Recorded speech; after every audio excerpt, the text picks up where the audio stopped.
Página 2. El malestar en la cultura, por Sigmund Freud, 1929. Capítulo 1. Sigmund escribe.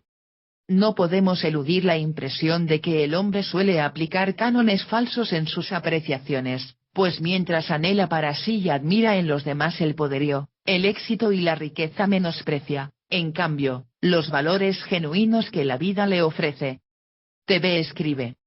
Solamente uno tiene conciencia de sus potencias, de sus saberes, de lo que es capaz de resolver y de lo que está fuera de su alcance temporal. Enfrento eventos a diario, y yo sé si cuento con la habilidad, la experiencia y las herramientas para salir avante.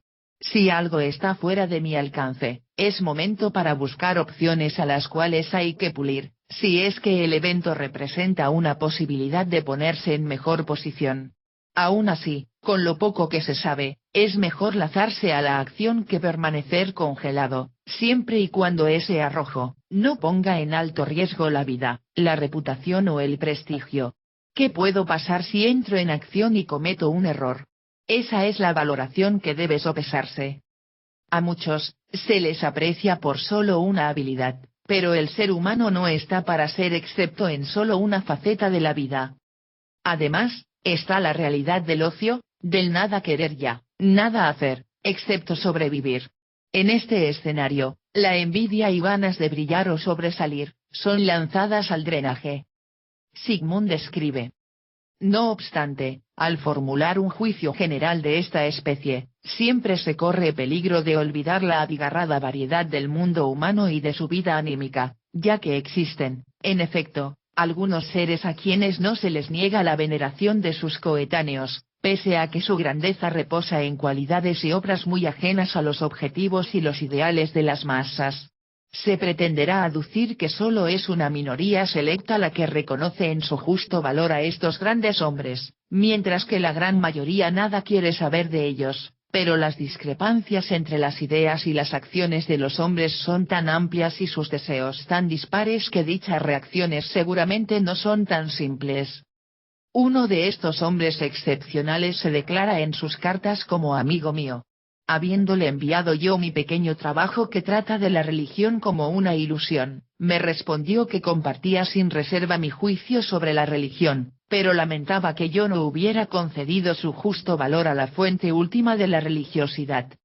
Esta residiría, según su criterio, en un sentimiento particular que jamás habría dejado de percibir, que muchas personas le habrían confirmado y cuya existencia podría suponer en millones de seres humanos. Un sentimiento que le agradaría designar sensación de eternidad, un sentimiento como de algo sin límites ni barreras, en cierto modo oceánico.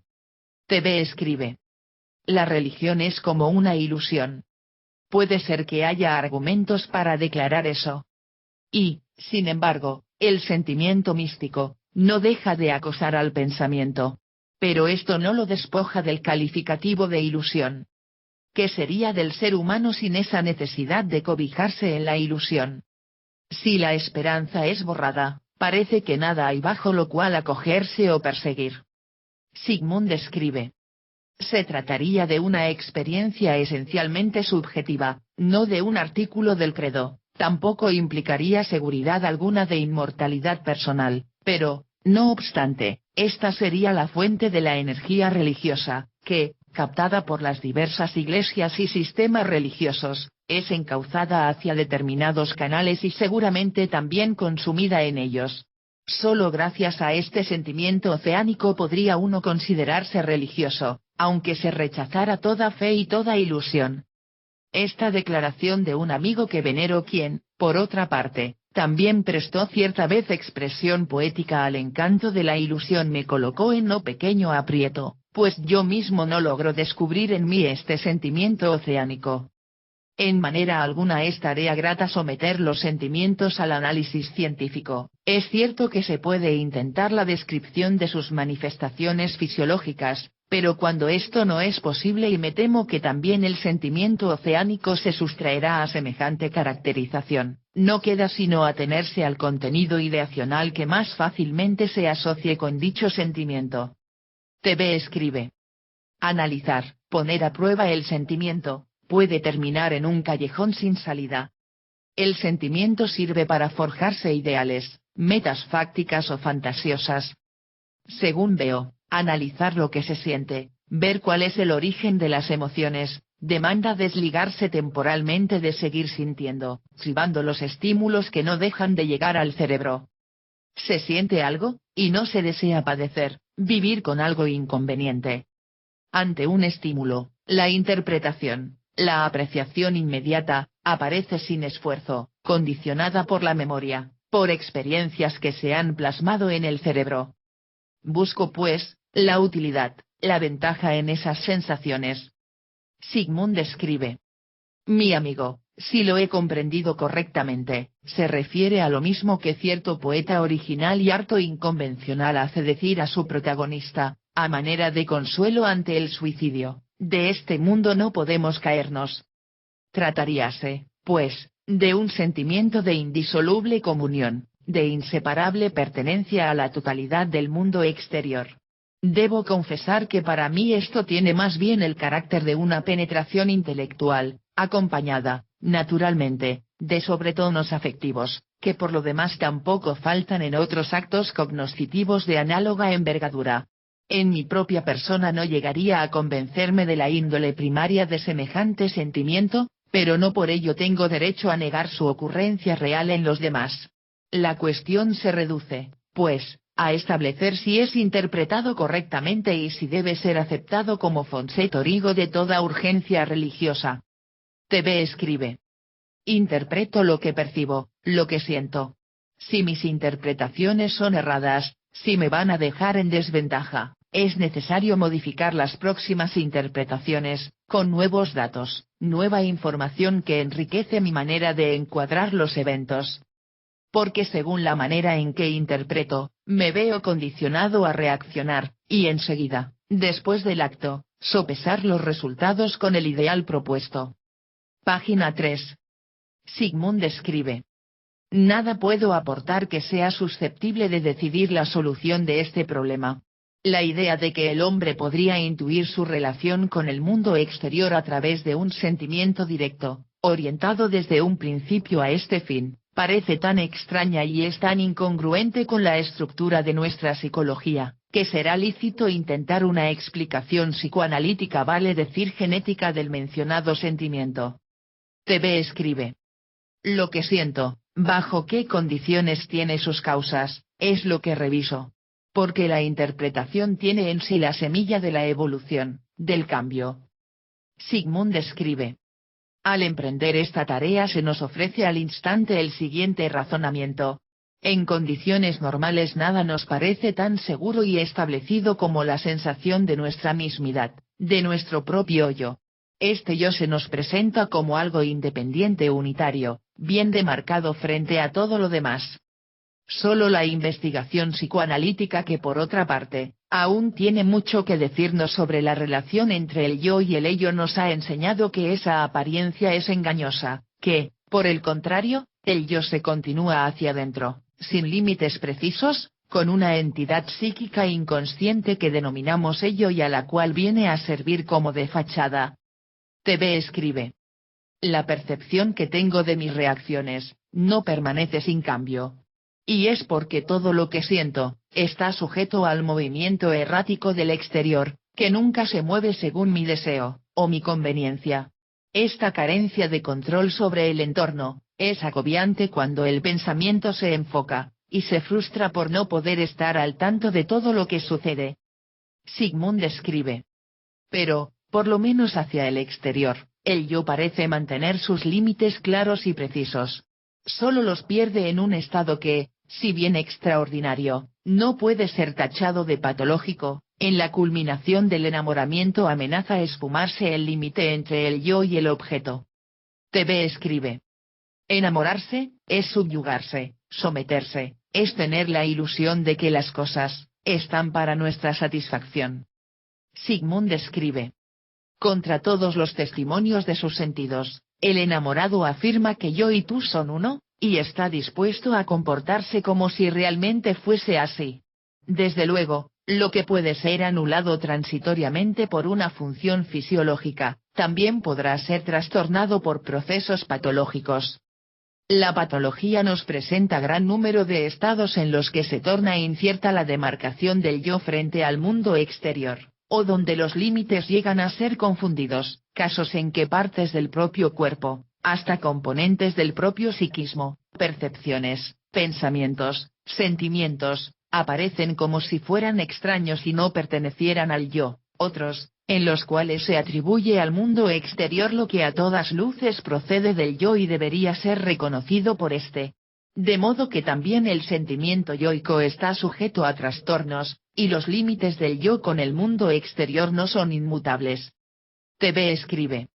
Es patético confiar en que la naturaleza está para ajustarse a nuestra experiencia. Sigmund escribe. Prosiguiendo nuestra reflexión hemos de decirnos que este sentido yoico del adulto no puede haber sido el mismo desde el principio, sino que debe haber sufrido una evolución, imposible de demostrar, naturalmente, pero susceptible de ser reconstruida con cierto grado de probabilidad.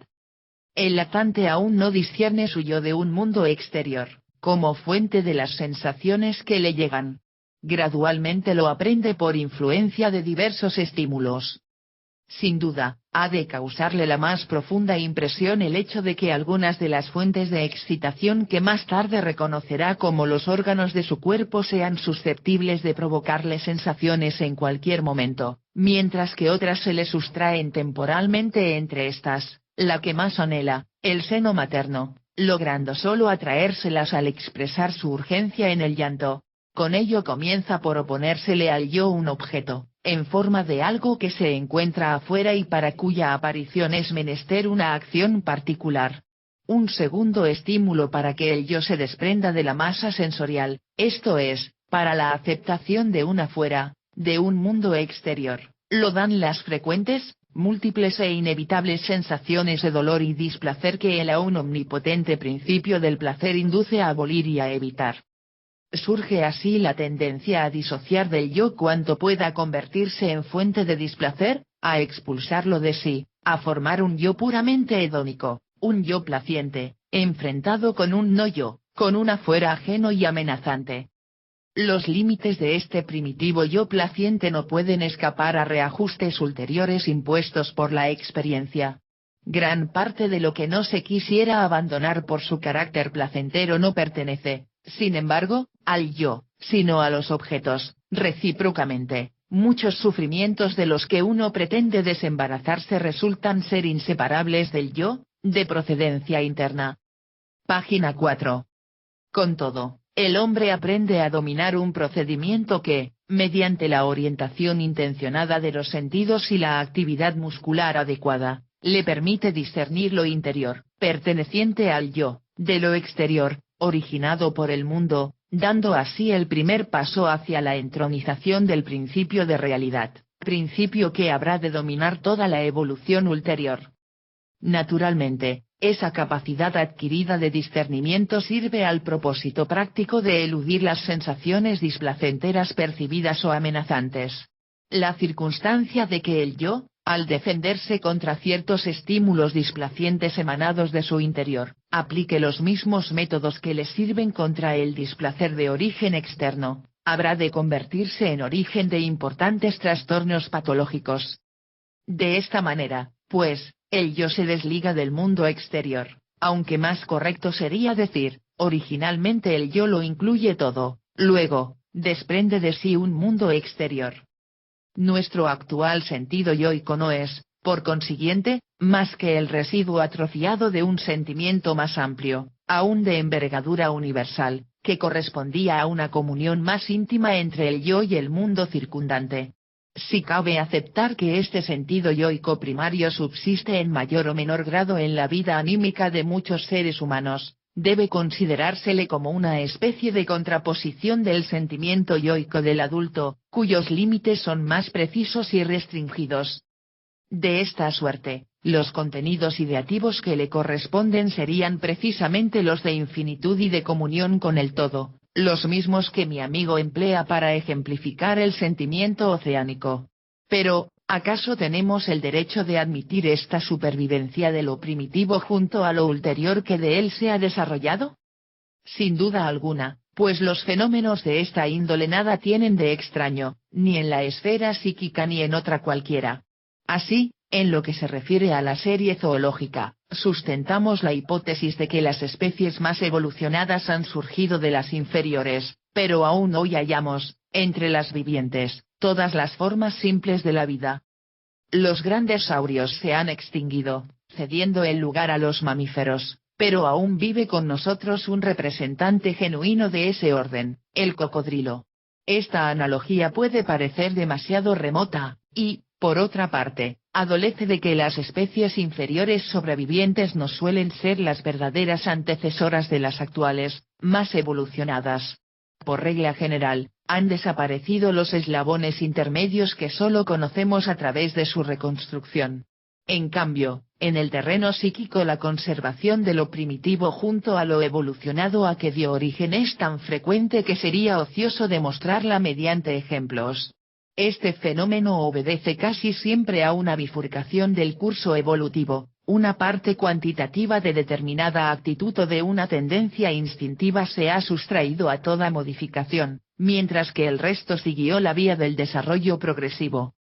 Tocamos aquí el problema general de la conservación en lo psíquico, problema apenas elaborado hasta ahora, pero tan seductor e importante que podemos concederle nuestra atención por un momento, pese a que la oportunidad no parezca muy justificada.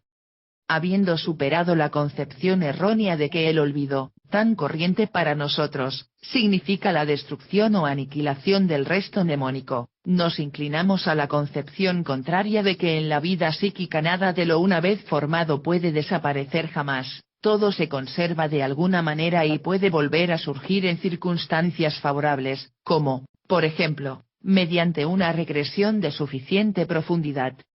Tratemos de representarnos lo que esta hipótesis significa mediante una comparación que nos llevará a otro terreno. Tomemos como ejemplo la evolución de la ciudad eterna. Los historiadores nos enseñan que el más antiguo recinto urbano fue la Roma Quadrata, una población empalizada en el Monte Palatino. Página 5.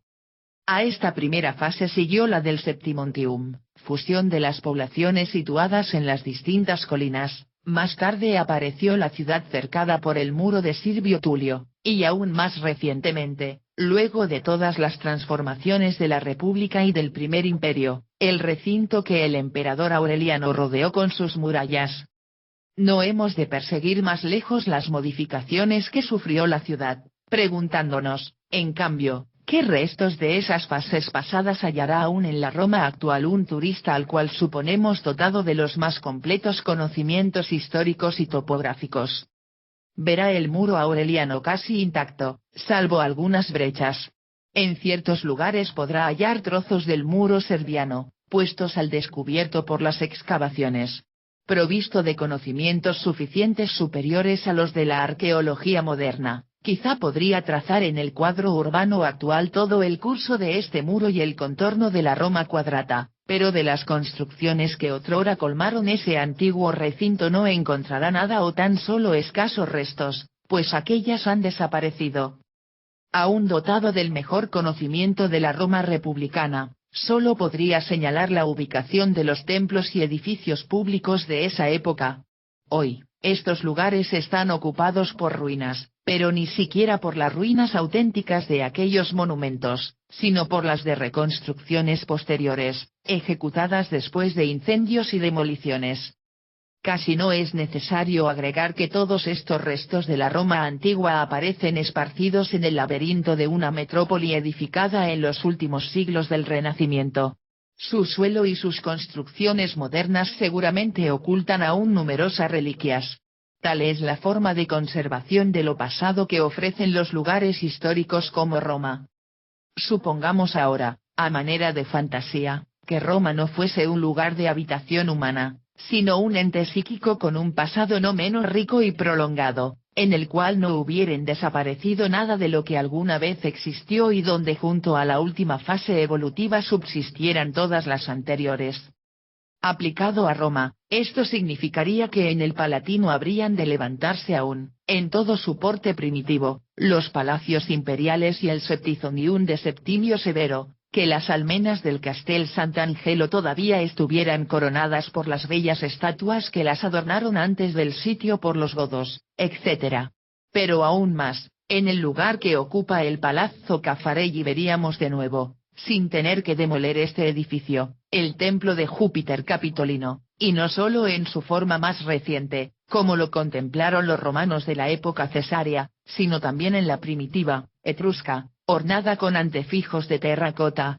En el emplazamiento actual del Coliseo podríamos admirar, además, la desaparecida Domus Aurea de Nerón. En la Piazza della Rotonda no encontraríamos tan solo el actual Panteón como Adriano nos lo ha legado, sino también, en el mismo solar, la construcción original de M. Agrippa, y además, en este terreno, la iglesia María sopra a Minerva, sin contar el antiguo templo sobre el cual fue edificada. Y bastaría que el observador cambiara la dirección de su mirada o su punto de observación para hacer surgir una u otra de estas visiones. Evidentemente, no tiene objeto alguno seguir el hilo de esta fantasía, pues nos lleva a lo inconcebible y aún a lo absurdo. Si pretendemos representar espacialmente la sucesión histórica, solo podremos hacerlo mediante la yuxtaposición en el espacio, pues éste no acepta dos contenidos distintos.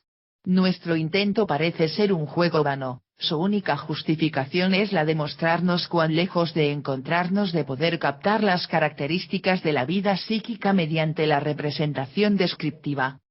Aún tendríamos que enfrentarnos con otra objeción. Se nos preguntará por qué recurrimos precisamente al pasado de una ciudad para compararlo con el pasado anímico. La hipótesis de la conservación total de lo pretérito está supeditada, también en la vida psíquica, a la condición de que el órgano del psiquismo haya quedado intacto, de que sus tejidos no hayan sufrido por traumatismo o inflamación. Página 6. Pero las influencias destructivas comparables a estos factores patológicos no faltan en la historia de ninguna ciudad, aunque su pasado sea menos agitado que el de Roma, aunque, como Londres, jamás haya sido asolada por un enemigo. Aún la más apacible evolución de una ciudad incluye demoliciones y reconstrucciones que en principio la tornan inadecuada para semejante comparación con un organismo psíquico. Nos rendimos ante este argumento y, renunciando a un ilustrativo efecto de contraste, recurrimos a un símil que, en todo caso, es más afín a lo psíquico, el organismo animal o el humano. Pero también aquí tropezamos con idéntica dificultad. Las fases precedentes de la evolución no subsisten en forma alguna, sino que se agotan en las ulteriores cuyo material han suministrado. Es imposible demostrar la existencia del embrión en el adulto, el timo del niño, sustituido por tejido conectivo durante la adolescencia, ha dejado de existir. Es verdad que en los huesos largos del adulto podemos trazar el contorno del infantil, pero este ha desaparecido al alargarse y engrosarse para alcanzar su forma definitiva. Por consiguiente, debemos someternos a la comprobación de que solo en el terreno psíquico es posible esta persistencia de todos los estadios previos, junto a la forma definitiva, y de que no podremos representarnos gráficamente tal fenómeno. TV escribe. Hay recuerdos que persisten, han dejado impronta profunda. Difícilmente uno puede recordar cada instante de su vida pasada. Sigmund escribe. Pero quizá vayamos demasiado lejos con esta conclusión. Quizá habríamos de conformarnos con afirmar que lo pretérito puede subsistir en la vida psíquica, que no está necesariamente condenado a la destrucción.